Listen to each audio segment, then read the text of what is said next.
What is going on, guys? Welcome back to the channel, and today we've got a little bit of information about the lack of communication from EA and DICE around Battlefield 2042. There were a few blog posts on the EA forums just kind of discussing why they've been so quiet, and I'm essentially just going to go through and read all of that for you guys, and then I'm going to discuss my thoughts at the end as well. Before we get into it, if you guys are new to the channel, then definitely hit that subscribe button and turn on those notifications. But with that being said, let's get stuck right into it. So, like I said, what I'm about to read is from the EA forums, and this post came from Stratford, who is one of the community managers on Battlefield 2042.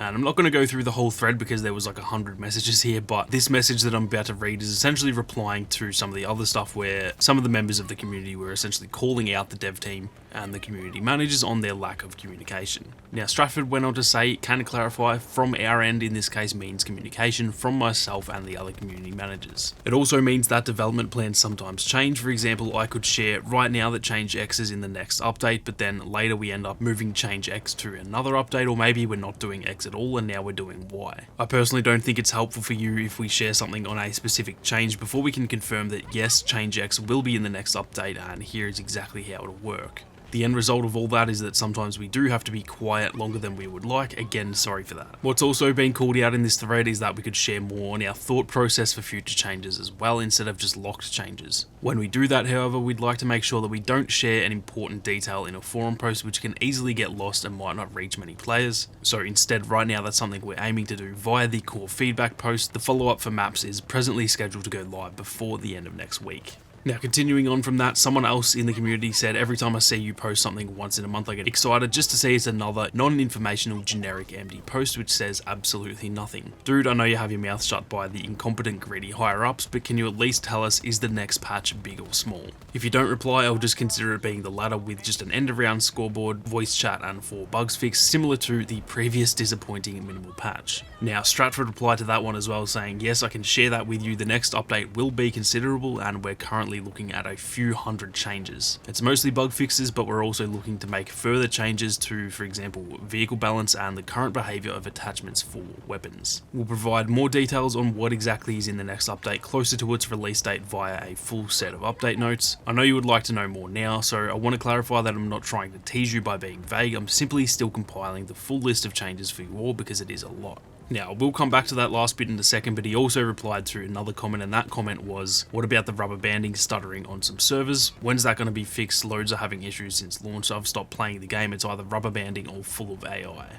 Stratford then replied to that one saying, "We're currently looking to address one bug related to rubber banding in the next update. If that makes it to the final list of changes come update release, I hope you will notice a difference." So there is quite a lot there, there's quite a lot to kind of dissect, but I wanted to go back to the little bit in the middle there about the next update before we just get into the overall communication. So, as Stratford said there, the next update will be considerable and we're currently looking for a few hundred changes. So that is definitely sounding like it's actually going to be a proper update this time. Obviously the March update was just not up to standard. They essentially changed the scoreboard and then I think there was 5 fixes total. So that was just definitely not a good enough update. But this one, they're saying there's going to be hopefully a few hundred changes. Obviously that is subject to change in itself. Going off what I've literally just read to you, obviously things can change. So I'm trying not to get too excited for that, because if there is a few hundred changes, that's obviously awesome. This is the type of update we need. We need a really big, like, solid update that fixes a lot of the issues with the game and just gets it to a pretty stable state, and then obviously they can start adding content and stuff like that. So that does sound really promising, but again, like I said, and even in this post, Stratford says himself, things do change, so I'm gonna just wait until we actually get that update before I try and really judge it, but it is definitely promising to see that nonetheless. Now anyway, getting back to the communication, which is mostly what I wanted to focus on in this video, this is what gives the vibe to me that there is actually some other internal issues within EA and DICE, and that it isn't just as simple as the community managers are being lazy and they're not tweeting and, you know, writing the patch notes and all that kind of thing. It seems like there is something further in that is actually stopping them from doing that, because like Stratford said here, it is kind of down to what the actual developers, you know, can end up doing in the updates, and I'd imagine that until the developers say this is definitely going to be in the update, they can't really talk about that. So like I said, it seems like there are some more, I guess, internal issues, and it's not just as simple as the community team aren't doing their job. At the end of the day, and I don't mean this in a disrespectful way, but the community managers are essentially just the messengers. Their main job is to essentially relay the information from the dev team to the community. Obviously they do a lot more work than that. It would be definitely a very tough job to be a community manager, especially with this game, because you'd be getting death threats and all that kind kind of stuff, so it's definitely not an easy job, but they aren't the ones who are doing the planning, and they're not the managers of the actual dev team. They're not out here deciding what we're going to get. And so I do think that the community managers, they get a lot of hate for stuff that really isn't their fault. At the end of the day, if they're not tweeting about stuff, that's because the dev team haven't given them stuff to tweet about. And like Stratford said here, if they actually go too early and say, oh, we're planning on doing this in the next update, and then it doesn't happen, then they have to correct that, and then they're the ones who look bad, and then obviously the community gets really angry. So they're kind of stuck between a rock and a hard place, and I do think that there are some issues that really need to be resolved within EA and DICE. For me, what seems like the issue, and obviously I'm not at DICE, like I obviously don't see the inner workings of the company, so this is just completely speculation, but it seems like their own internal planning, as in the dev team, not the community managers, they seem to just have no idea what they're doing in terms of the planning and I guess the system in which they work out what they're going to be adding and when they're going to do it. It seems to just be completely all over the place, and whether that's to do with the developers not being able to, handle the stuff that they're being scheduled to do, whether it be to do with the actual higher ups giving them too much to do and they just can't keep up and then things go wrong. I'm sure part of it would probably be just the fact that they've only just gotten back into the offices this week. Pretty much since COVID started, it's been essentially 2 years that they've been working from home, and this week they've actually just gone back into the offices. So there's probably a lot of things there, but it does feel like it's more of like a management issue rather than just the devs aren't good enough or the community managers are being lazy. I just don't think it's that simple. It seems like it would most likely be a combination of the management just not necessarily knowing what they want, and then they chop and change things as they go, maybe combined with the fact that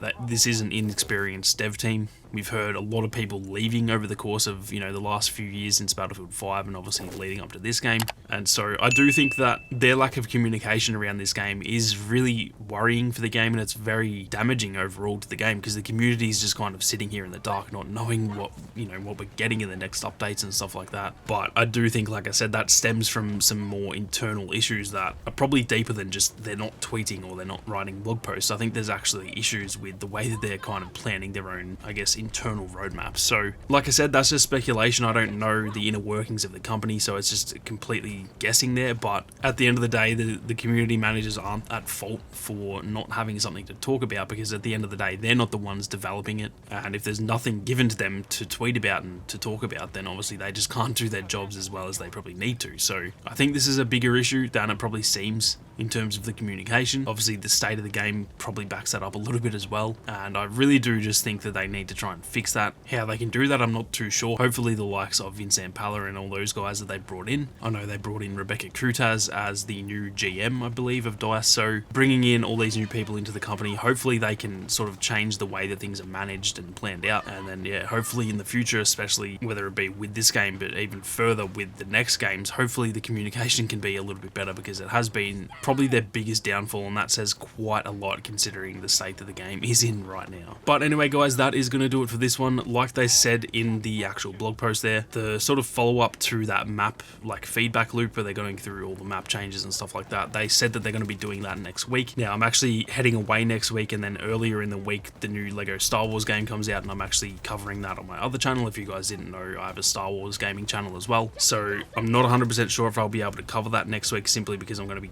absolutely flat out, and then I'm going away on the weekend as well. So I'll do my best to keep you guys updated on all of that stuff next week, and then obviously when there's patch notes for April's update, which hopefully should be earlier in the month, I'd imagine the first 2 weeks we should be getting that update, then I'll obviously keep you guys updated on that as well. If you enjoyed the video, then be sure to leave a like down below, and if you guys are new to the channel, then definitely hit that subscribe button and turn on those notifications. If you want to support the content that I make here on YouTube, then consider becoming a channel member. But with that being said, thank you all very much for watching. You guys have a great day, and I'll see you all out there on the battlefield.